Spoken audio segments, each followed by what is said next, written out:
Assalomu alaykum hurmatli yurtdoshlar. Sizlar bilan Amerika Sarvisor xodim Jahongir 29-oktyabr 2025-yil Sankt-Peterburg Termiz yo'nalishi bo'yicha reysimiz boshlangan. Mana bu yerda passajirlar chiroyli qilib olib kelib o'tkazib ko'rsatib qo'yamiz. Bemalol murojaat qilaverasizlar Amerika Sarvisor xodimlariga. Xudo xolasa qo'ldan kelgancha yordamlar qilamiz. Keyin Urganchga uchayotgan ko'kalarimiz har chorshanba kunisi Imenda bitta Centrum kompaniyasiga reyslar atmen bo'lgan. Mana bu yerda ko'pchiliklar internet tarmoqlaridan olganda kelib turibdi-da. Bu biletingizni qayerdan olsangiz, saytdan olgan bo'lsangiz, saytingizga keladi esingiz. Masalangiz bo'ldi. Xudo xolasa qo'ldan kelgancha yordamlar qilamiz. Telefon raqamlariga bog'langan holda bilet xarid qilaverasizlar. Telefon raqamlariga bog'langan holda kelaverasizlar.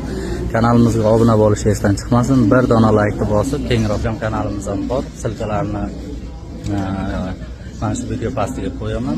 Obuna bo'lingizlar, kuzatib turingizlar. Aeroport yangiliklarni birinchilardan erta kech chiqarib borishga harakat qilamiz.